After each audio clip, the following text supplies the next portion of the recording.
Further member statements. The member from Kitchener Centre. Thank you, Speaker. March is Meals on Wheels Month in Waterloo Region. This is an organization performing important work in my community and right across the province of Ontario. Every day, they're enabling seniors and adults with disabilities to live at home with independence and dignity. They extended an invitation to me to experience up close how they distribute lunches to over 300 people every day. So I joined them first to pack the food. On the menu last Wednesday was soup, spaghetti with meat sauce, and fruit salad.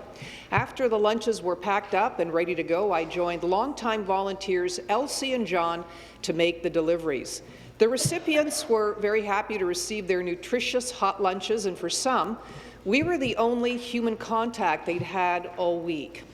Last year, Meals on Wheels volunteers delivered over 84,000 healthy homemade meals to people right across Waterloo Region, including Kitchener, Waterloo, Cambridge, and North Dumfries.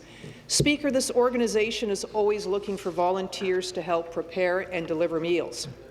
For students who are looking to complete their volunteer hours, or adults and active seniors who have some spare time, I encourage them to volunteer with Meals on Wheels. Making a difference in someone's life and seeing firsthand the impact that your efforts have on those who benefit from the program was a very rewarding experience. So if you have a free afternoon this month and throughout the year, I challenge you to contact your local Meals on Wheels and volunteer for a day. Thank you. Thank you. Further members' statements. The member from Simcoe Grey.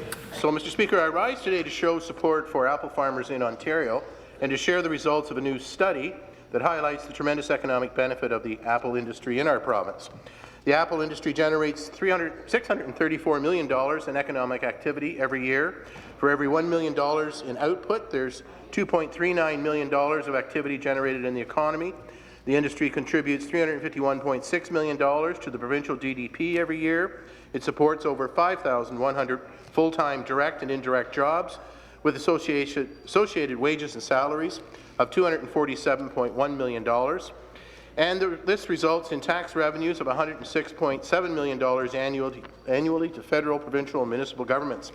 In addition, Ontario apple farmers currently supply only 45% of the Ontario fresh apple market.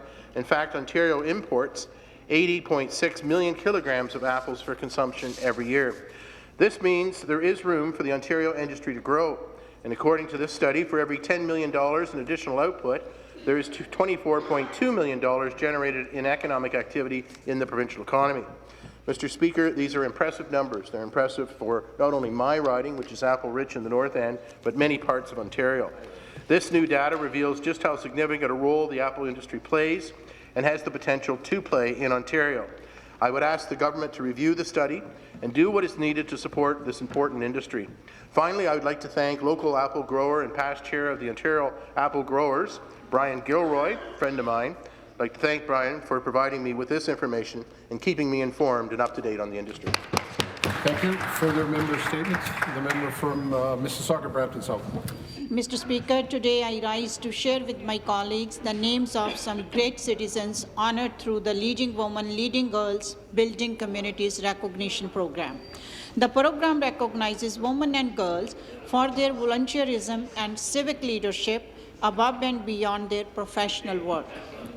I had the honour to present this year's certificates to Uzma Irfan, Lynn Mack, Aloka Mandirata, Kiran Pathula, and Tracy Liu in recognition of their exceptional community service and volunteer work.